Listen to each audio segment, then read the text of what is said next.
Bom dia, como vai você? Hoje no nosso devocional, dia 20 de julho, a gente vai falar sobre a quantidade de informação que a gente tem. E já deixo claro que informação não é conhecimento, mas é informação, tudo que chega pra gente. Uma criança de 7 anos tem mais informação hoje do que tinha um imperador romano quando governava o mundo.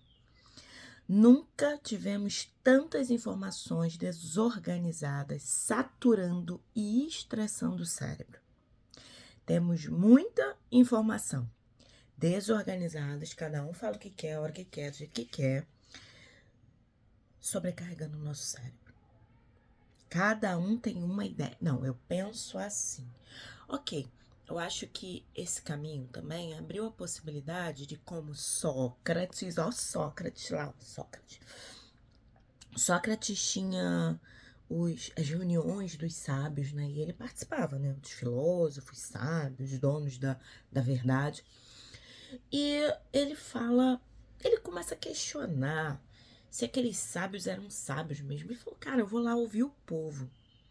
E quando ele vai ouvir o povo, ele começa a perguntar, daí que vem o questionamento socrático, né?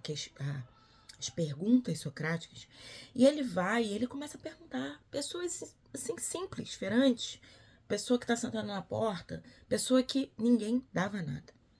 E ele diz que achou sábios nos populares e imbecis nos ditos sábios. Inclusive, ele questiona quem foi que intitulou certos sábios a serem sábios, ok? Então, essa era tecnológica fez com que a gente conhecesse muita gente boa, que estava há anos estudando no quarto e que veio para fora, né? Isso é maravilhoso, eu acho maravilhoso. Porém, hoje, nessa era, eu sempre falo aqui, a fala convence, mas o exemplo arrasta. Eu quero conviver, aprender, estudar, ouvir com pessoas que eu posso minimamente averiguar se aquilo que ela está falando é real. Porque depois que eu montei um cenário, fiz uma bela maquiagem, coloquei... Quem sou eu? Quem sou?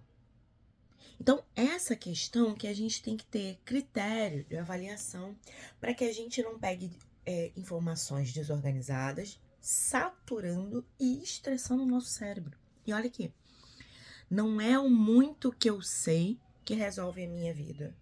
É o pouco que eu consigo aplicar.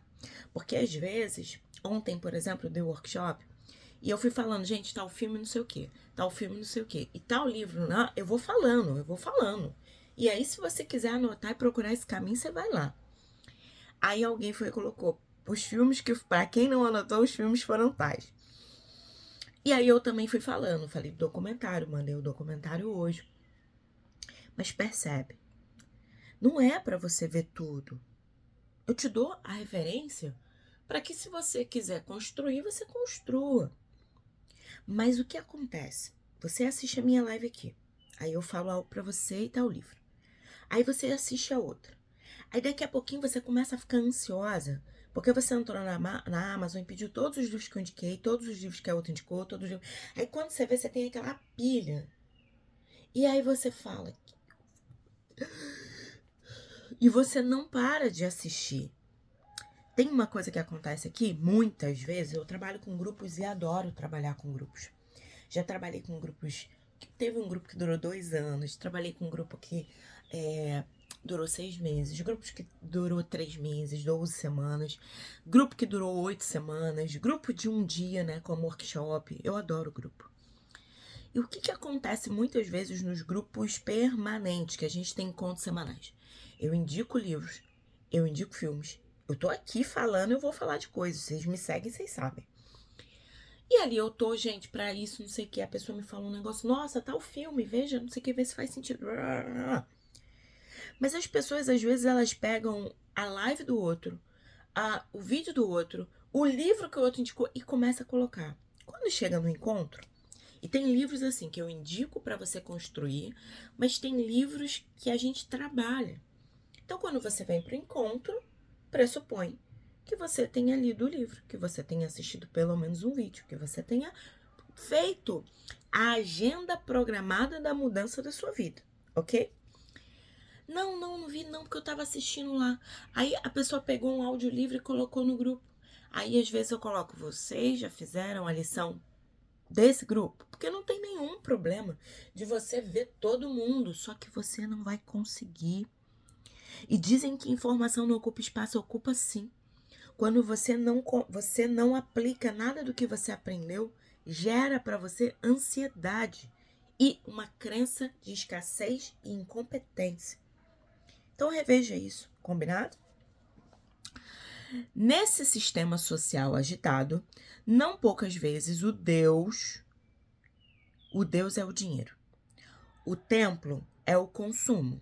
E a ansiedade de consumo, o desnecessário, é um ritual. Mas todo o sistema social, por mais eficiente que seja em fomentar estética, status, evidência social, a beleza física, o entretenimento, não consegue saciar o espírito humano. E tem muita gente querendo saber muito para que ela possa ser valorizada. Eu estudo. E eu estudo na academia, né? Produção de saber. E às vezes é uma vaidade tão grande. Porque a única coisa que eu tenho é o livro que eu li, ó. Ou que eu escrevi. E se eu tiro isso, se eu digo que aquela pessoa precisa de outras áreas da vida para sobreviver, ela se sente ofendida. Porque eu disse que ela não é suficiente. Então, a academia é importante? É, mas nem só de academia viverá o homem. Eu tô falando de academia da produção de saber, tá? Faculdade e tal. Nem só de saber viverá o homem. O quanto que você sabe e o quanto que você vive. Sempre falou, penso, logo existo.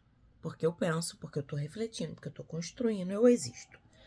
Hoje, nós da TFE, tô na TFE, falamos que sinto, logo existo. Sair desse lugar de tanto que eu sei, não, porque eu vou ler mais um livro, porque eu vou mais... E às vezes é para resolver algo que tá na esfera do corpo, não da cabeça, entende? É preciso muito mais para aliviar nossas inquietações existenciais. Quando a inteligência existencial não é irrigada, alguns partem para o consumismo, outros para as drogas e outros ainda desenvolvem doenças emocionais, doenças psicossomáticas, comportamentos autopunitivos, agressividade, pessimismo existencial, necessidade neurótica de isolamento ou necessidade neurótica de ser o centro das atenções. Tá entendendo? E às vezes é pelo linda como eu sou, a roupa de marca que eu uso, a minha harmonização facial, a minha paleta de cor, ok, centro das atenções. O quanto que eu sei, centro das atenções. A minha bela voz, centro das atenções. Minha família linda! Não respira, não se suja, não. Centro das atenções. O que a gente está fazendo? Se a gente se preocupasse em ser um bom ser humano, apenas um ser humano, a nossa vida seria mais leve, fluida. A vida pode ser maravilhosa. Beijo grande para você e vá para sua vida aplicando o que você já sabe, tornando possível o conhecimento para que ele não ocupe espaço, porque senão ele vai ocupar espaço, vai te levar para escassez e para ansiedade. Beijo grande e até amanhã.